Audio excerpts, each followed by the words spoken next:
reached in my wallet, I pulled out my driver's license and smacked it down on the counter. And I said, there you go. And she says, well, it doesn't say you're 21.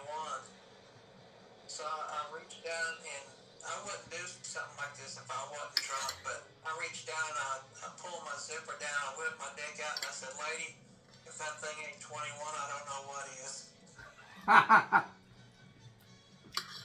And so she thought it was fun, I guess, and she went ahead and let us take the beer.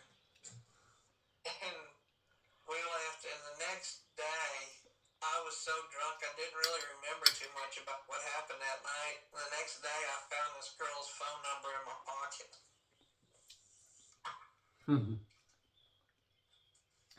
Everything okay, yeah, Jim?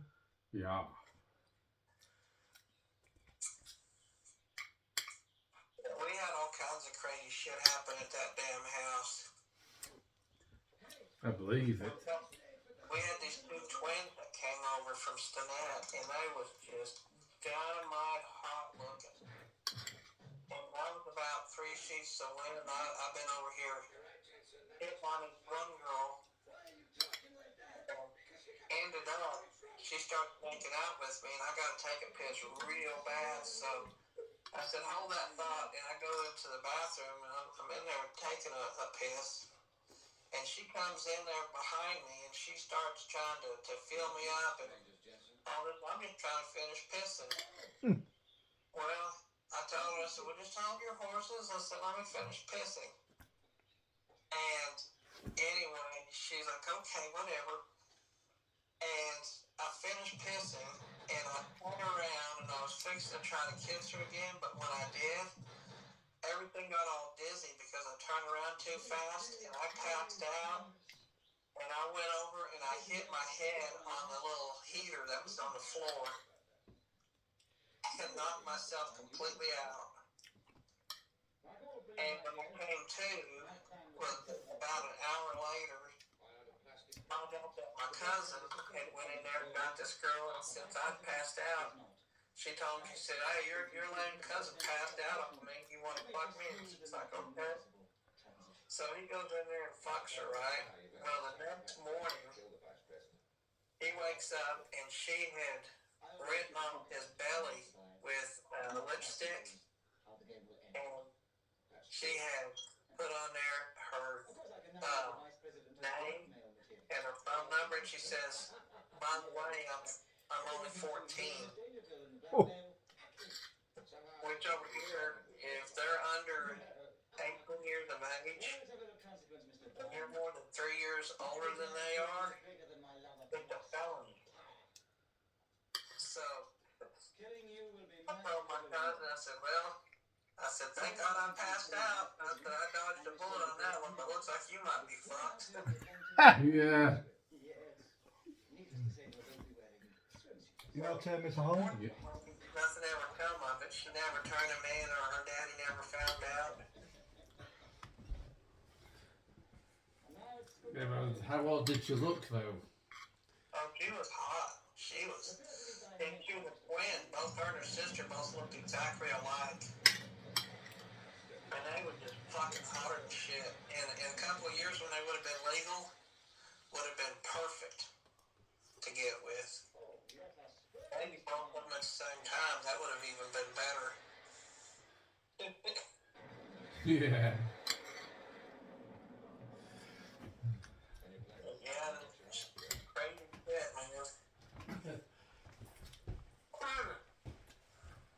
man. There's a film I watched, I think by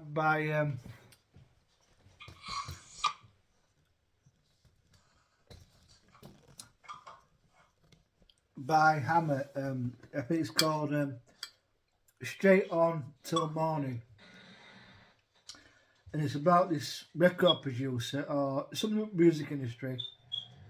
And somehow there's these two young school lasses who were hitching for a ride, and one of them goes off with a trucker, and the other one says no, walks on, and this bloke who's in his same truck stop sees her and follows her, and then they end up getting together.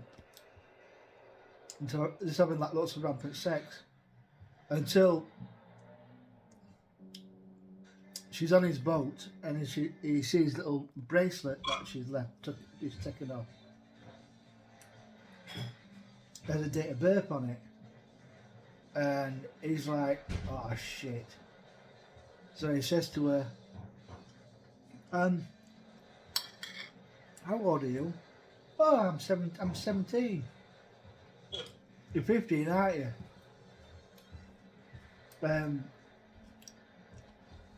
So this is your bracelet from your parents, your date of birth on. So she's like, "Oh shit." Now at that moment, he should have walked away. But he's so into her, now he knows the deceit. And then her parents get suspicious and report him to police. And then Ping the twin and get a bit estranged. So, there's like, then he starts to find that he's being ostracised by his peers because of the allegations in the newspapers.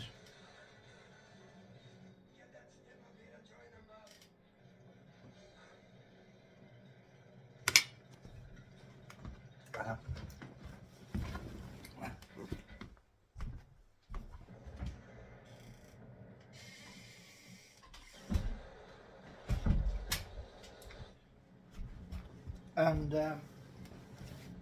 he's saying like, he's people are producing for like, nah, well, we're busy, we've got to book, we've got somebody else. And then he realises the allegation against him. And then he makes a mistake of waiting for his class outside of school and trying to talk to her. But it comes over as like threatening, but he's not, but that's how it comes over. So he goes to trial, and the judge is like, okay, up to a point you were led under false pretences. That we accept. Yeah, it wasn't your fault, you didn't know. But the moment you knew, you should have stopped. So he got sentenced like say 2 years, 3 years in prison. And this in the film I thought, my God, that's true. Like in the film, the fictional film, he should have stopped when he realised what her age was and that he was deliberately lied to. But because he got a taste for it, for the woman, not because of her age, he carried it on, and that was his mistake. But yeah, Straight On Till Morning, brilliant film. What the fuck are you doing?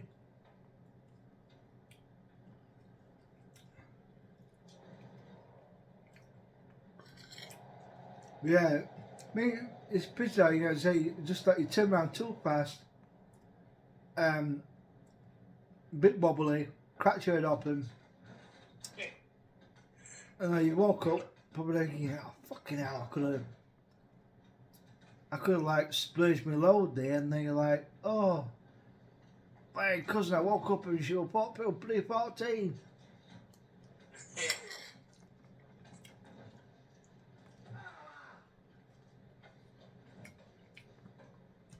I bet Jeff's gonna have to have a piss again. Fell asleep trying to put the food in the microwave. He's not, no, I can't see him, mate. He said there was something. Maybe he has that disease called narcolepsy where they just fall asleep all the time at random places. Yeah.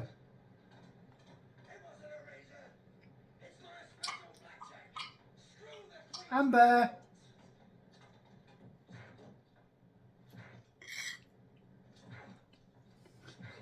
I'll tell you what. I've experienced so many different things, lived through so much different shit. I've had people tell me that I should really write a book about it. Oh God, yeah. Oh, she's there.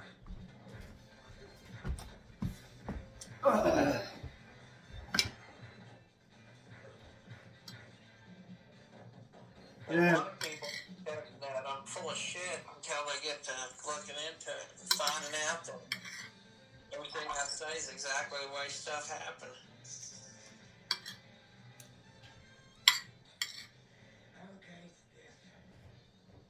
Yeah, he's been out for a piss. Cat's outside. Oh, Felix. Yeah. It's like all the people that will run into me in the store and they see me on that TV show on Sci-Fi and they can't believe that this is actually me and I was on that show. And I'll tell people about it and I'll be like, oh bullshit, and I'll be like, no, it's over on YouTube, you can look it up, I'm on there. God. But I got a taste for this actually again.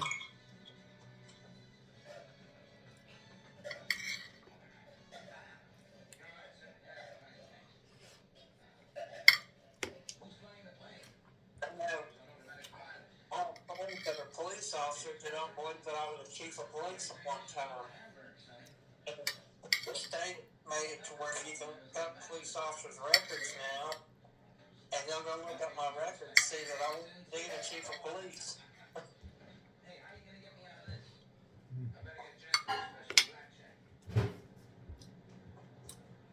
That's nice this.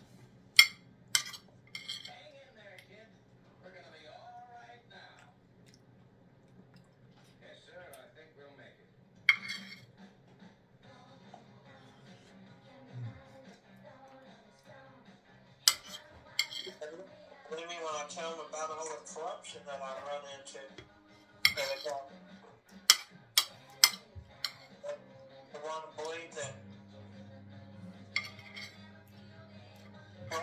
stuff like that's just on TV and on live.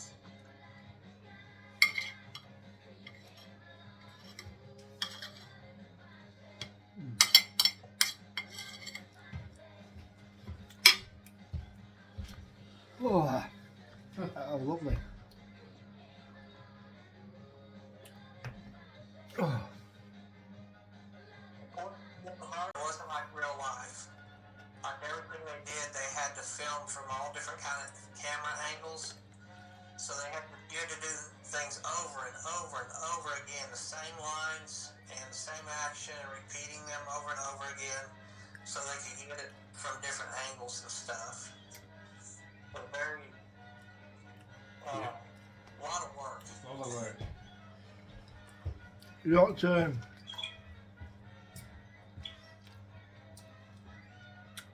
tell him about Donkey Dick. About what? Donkey Dick. Donkey Dick. Donkey Dick. What about the Donkey Dick? That bloke you know was not long since passed away. Okay. But he's, Now.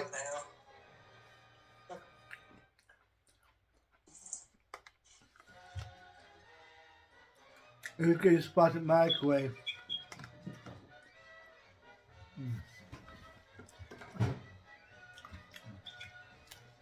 Yeah, lovely. Muller corner. Obviously there's Muller rice. Yeah.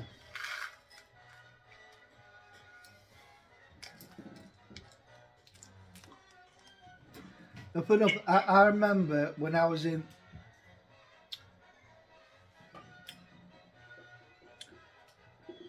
Amber. Amber, it's a ball. But Amber's been interested with playing with that little kitty.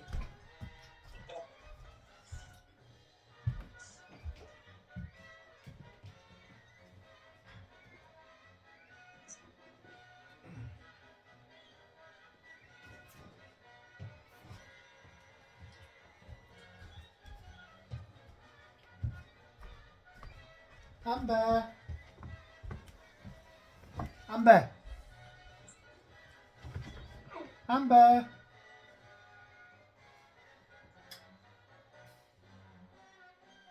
Where's that little shit gone?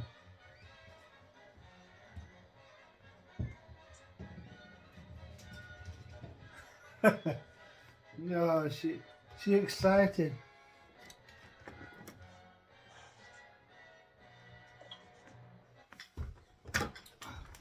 Yeah, he'll tell me when. I think when he's on National Guard with National Front. Say, Hurricane Katrina about went and take a shower with a short bloke, but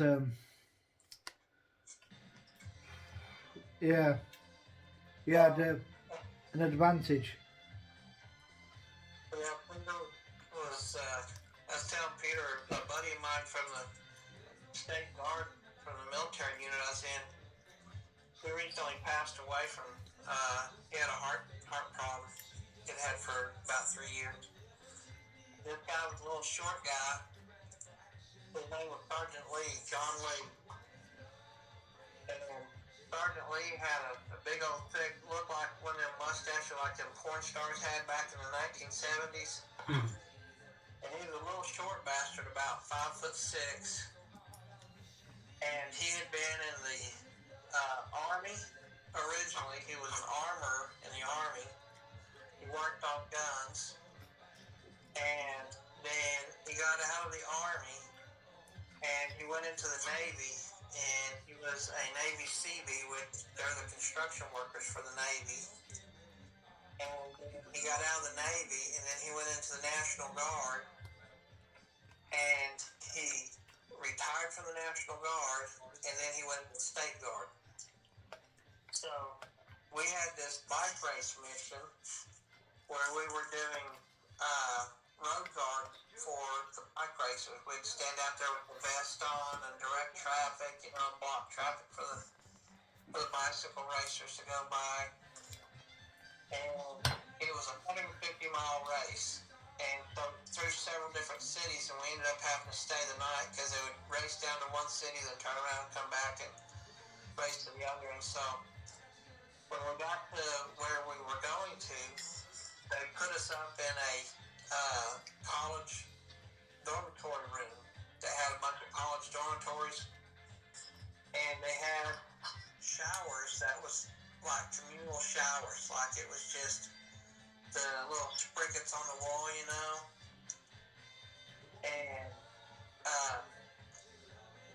no privacy or anything, about like a military base, but this was a college. And so we go to get in there to line up, go take our showers, and I'm not kidding you, Sergeant Lee comes in there, and this motherfucker's dick hung down past his kneecap. I mean, he had to have at least 12 to 14-inch dick. And the other guy, the staff sergeant that was my drill instructor, he looked over at me, and his name was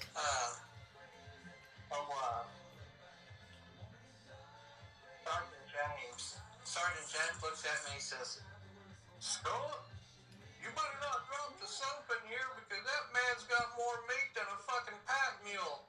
He liable to give a horse a run for his money."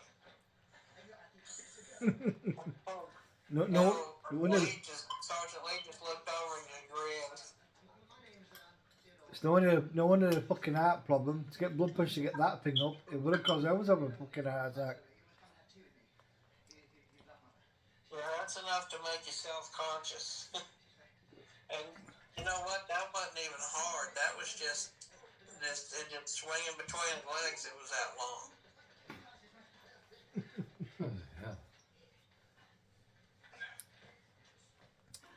That was crazy. I tell you what, though, if you're even a little bit shy, going to the military will break you of that shit. Because in the morning they come get you up at 4:30. They call it 04:30 for Reveille. They wake your ass up and you got 15 minutes to do what they call shit, shower, and shave. and it's your whole squad of people, like about 40 to 80 people. So you got basically about 5 minutes to go shave, 5 minutes to sit on the shitter and get something out, and then 5 minutes to hop in the shower and then go get dressed. Fucking hell. Oh. And I've been in those basic training barracks where it has just like a whole bank of commodes against the wall.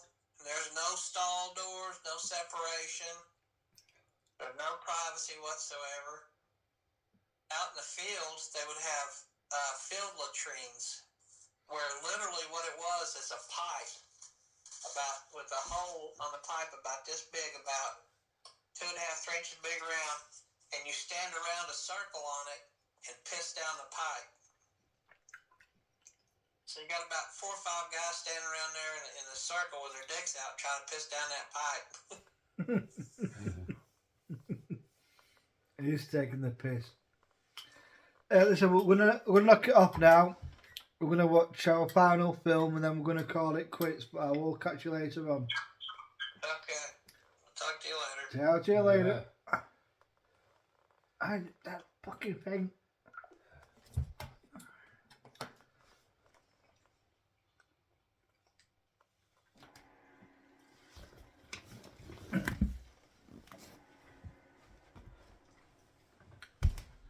Amber.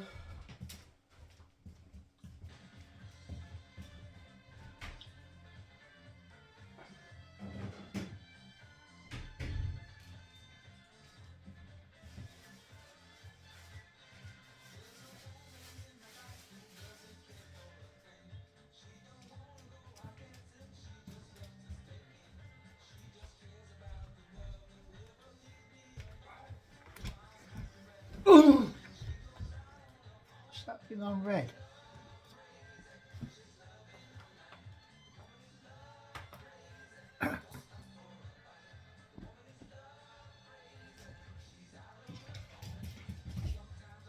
Oh, amber.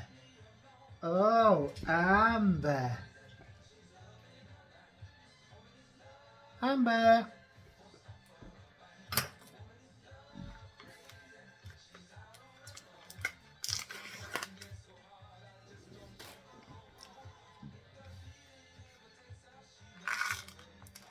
Sake.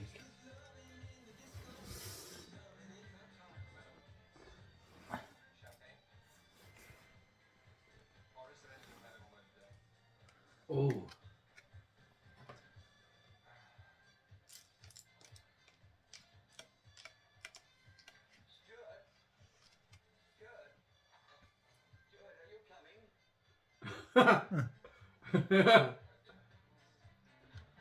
That's where we got ready confession film, that bit.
He's like that.